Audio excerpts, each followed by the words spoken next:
d'importance, le toilettage du code électoral pour éliminer les germes ivoiritaires. Je pense que le président l'a déjà dit, ce n'est pas seulement le code électoral qui sera revu, la constitution de la Côte d'Ivoire. S'il advenait qu'il était élu en octobre, il a fait la promesse de faire une révision constitutionnelle pour permettre justement que notre constitution s'inspire et s'imbibe des leçons à tirer de la crise que nous avons connue. Et je pense que toutes les constitutions du monde se sont forgées dans l'histoire, les faits et le quotidien de chaque nation.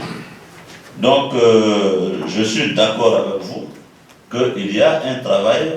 La Côte d'Ivoire ne peut pas avoir connu cette tragédie sans qu'il y ait effectivement dans nos textes fondamentaux des leçons à y inscrire.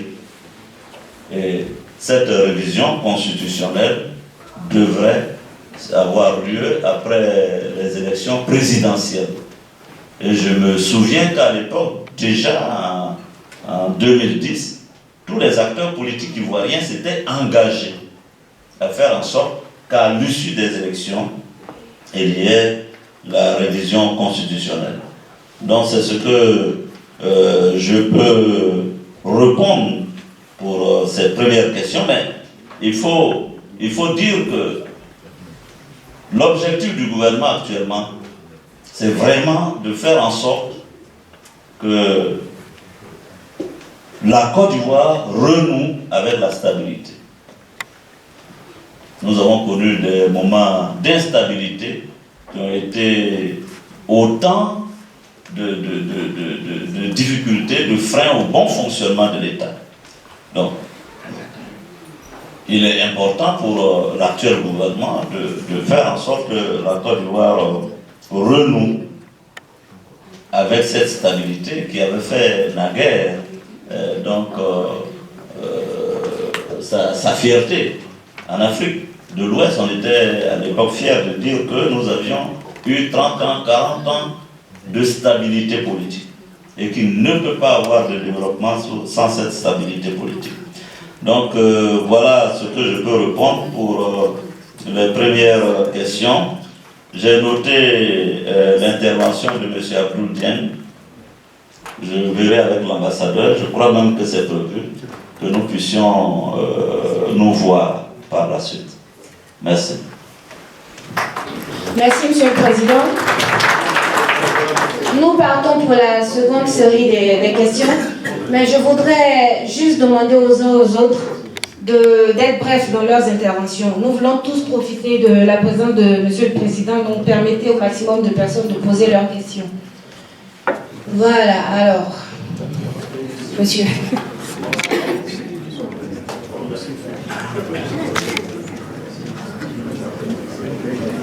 Bonjour messieurs et dames, moi c'est M. Traoré Belma, natif de Yamoussoukro. Je n'ai pas de questions à poser, mais j'ai un message d'encouragement à donner à cette délégation. Je dis merci à Monsieur le Président. Ce merci, c'est un merci qui n'a pas de fin. Parce que le président s'est dévoué pour la paix en Côte d'Ivoire, une paix durable.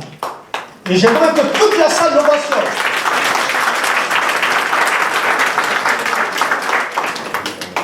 et j'aimerais qu'il passe le message à son Excellence M. Alassane Dramane Ouattara. Il y a une population ici qui compte sur le président de la République et vous. Nous sommes prêts à tout moment, vous pouvez nous faire signe, nous sommes prêts pour le combat et pour la paix. Je vous dis merci. Merci.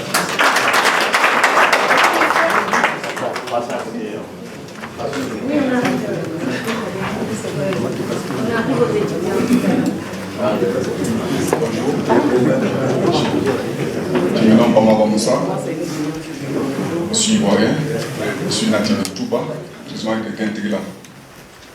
Aujourd'hui, ma remarque va dans le même sens que du frère Koulibaly. Bon, c'est un fait qui ne date pas aussi de très longtemps. Il s'agit de l'installation, après la guerre que nous avons connue en Côte d'Ivoire, et certaines populations aujourd'hui qui créent problème réellement dans nos régions à Touba. C'est-à-dire qu'il s'agit de titres fonciers. Et les préfets et les représentants ont fait des dénonciations déjà pour éviter toute confrontation plus grave. Les autorités qui sont comme le président de l'Assemblée nationale, je ne suis pas là aujourd'hui, non seulement pour son titre, mais pour la maturité qu'il a acquis depuis un certain moment.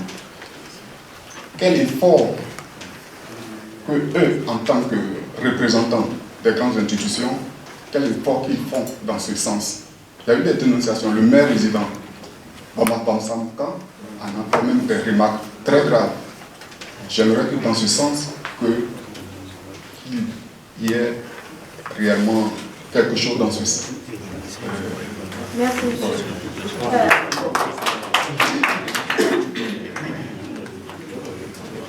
Bonjour, je m'appelle Sané Alama, je suis ivoirien, ma mère, et je viens de Bouaké. Donc ça fait 24 ans que je suis en Suisse, ça fait 18 ans que j'ai fait le commerce entre la Suisse et la Côte d'Ivoire. Donc jusqu'en 2002, j'étais encore sur Abidjan. Pour le commerce, et puis avec la guerre, j'ai beaucoup de problèmes avec la gendarmerie, pour il vient du nord, il vient du sud, donc j'ai beaucoup perdu depuis 2006. Je me suis installé sur Bouaké. Peut-être vous personnellement, vous ne me connaissez pas, mais tous les chefs de guerre m'ont connu.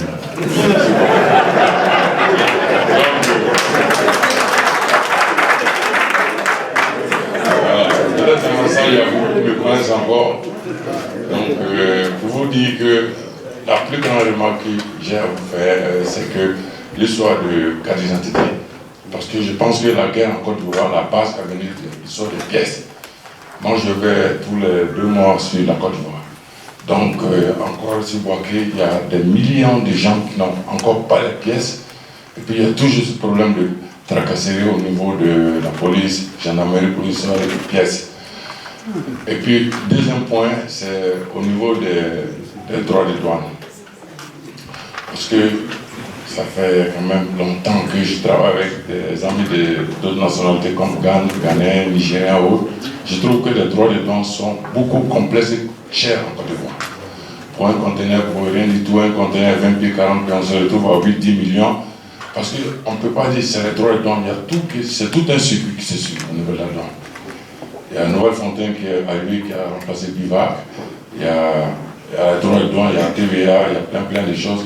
Je trouve que quand même la Côte d'Ivoire, pour aller plus loin, il faut que les taxes diminuent. Pour quelqu'un qui a une voiture ici à gratuit ou à 500 francs suisses, ça veut dire 250 000, tu vas te retrouver avec 1 500 000, 2 millions pour seulement la douane. Donc je connais des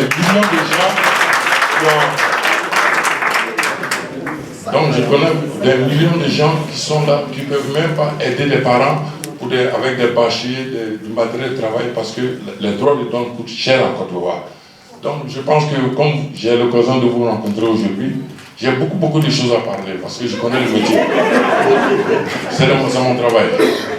Donc il y a beaucoup de domaines que nous qui sommes là, on peut faire pour les parents en Côte d'Ivoire, mais les tracasseries, les droits de douane, les transports, tout coûte cher. On ne peut rien faire pour la population, pour aider nos parents, comme les Maliens, les Sénégalais, les Burkinabés le font.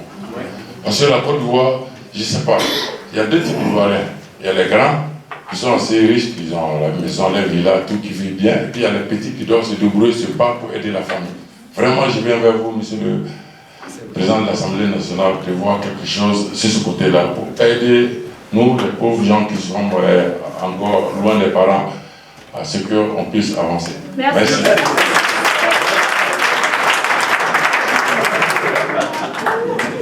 Non, les étudiants, vous ratez?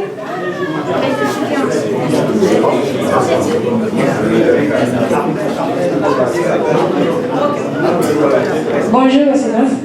Je suis Brigitte Bogaye-Merigui, présidente du collectif des Ivoiriens Ouest d'Italie. Et donc, je réside en Italie.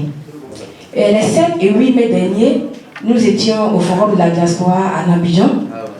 Et un des thèmes traités à ce forum, c'est le problème de la double nationalité. Nous avions été instruits par un juriste sur le contenu de la loi qui dit ceci, que la femme ivoirienne qui épouse un étranger et qui acquiert la nationalité de ce dernier reste ivoirienne, donc garde sa nationalité. Par contre, l'homme qui épouse une étrangère et en acquiert la nationalité perd la nationalité ivoirienne. Et nous partons du principe de parité, dont nous savons que commence à rentrer en vigueur en Côte d'Ivoire. Nous jugeons injuste cette loi. Et donc, comme nous savons aussi que c'est une loi qui date de longtemps, je voudrais savoir si vous êtes d'avis avec nous et si oui, qu'est-ce que vous comptez faire à ce niveau. Merci.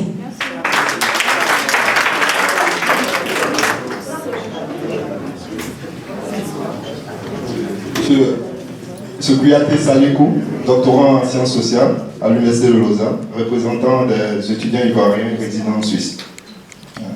Ma préoccupation tourne autour de l'école ivoirienne.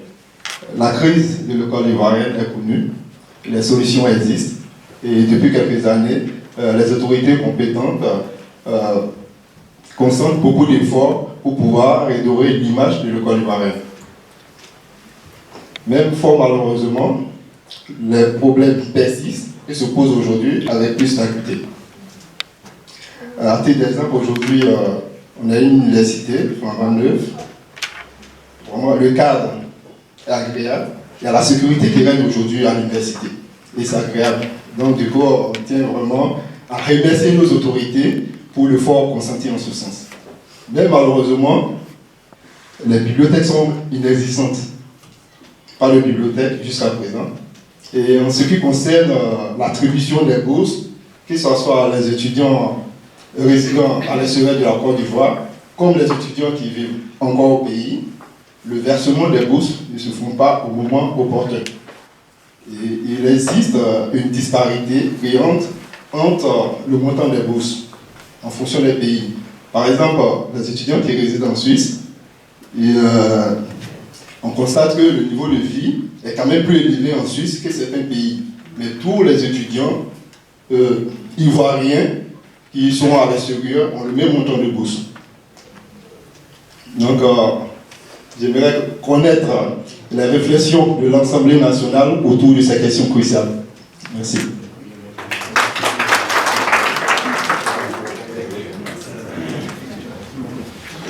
Mesdames et messieurs, bonjour. Honorable personnalité, bonjour. Son Excellence, le Président de l'Assemblée nationale, bonjour.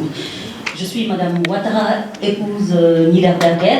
Donc, je suis née à Ferkessé-Tougou et j'ai grandi à Korogo.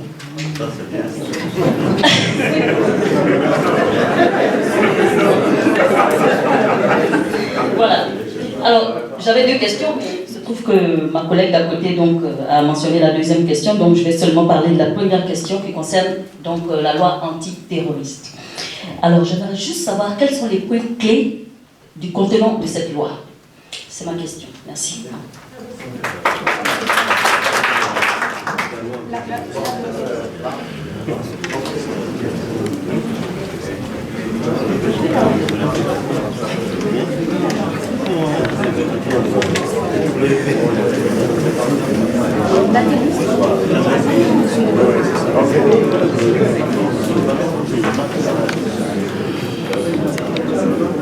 Bonjour messieurs et dames.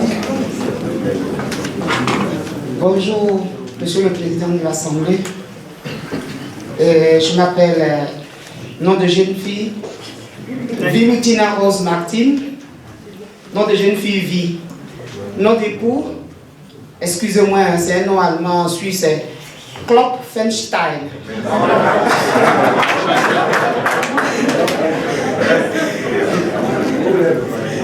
Je suis la présidente fondatrice de l'ONG Femmes et Développement de Bédiala. Et moi, c'est une doléance que je demande. Ça ne serait pas une question. J'ai mis cette ONG en place par rapport aux femmes, la souffrance des femmes.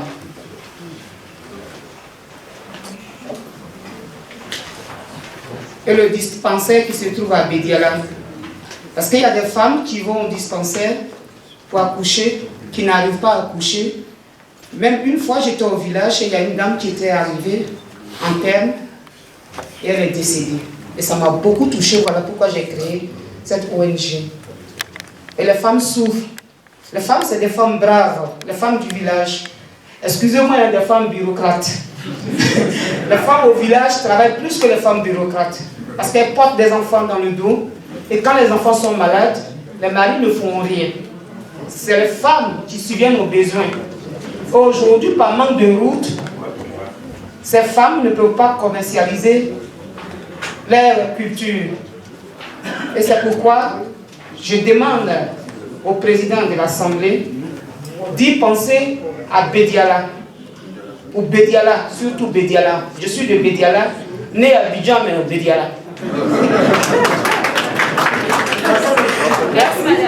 Ah, deuxième, vous avez parlé tout à l'heure de la jeunesse. Mon neveu, qui est mon fils à moi, Zoro Zoula.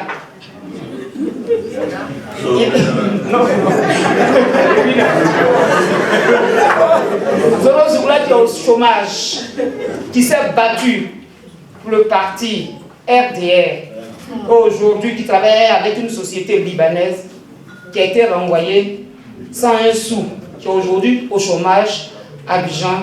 Mais Abidjan, par rapport à la façon dont la dame a dit tout à l'heure, pour s'approcher à une personne d'autorité, c'est difficile. Tout est barricadé. Comment faire pour traverser ces gens-là pour arriver? On ne peut pas. Même ce secrétaire ne me répond pas. On ne peut pas. Moi, je suis venu aujourd'hui ici pour avoir carnet d'adresse, pour pouvoir traverser ce fléau-là.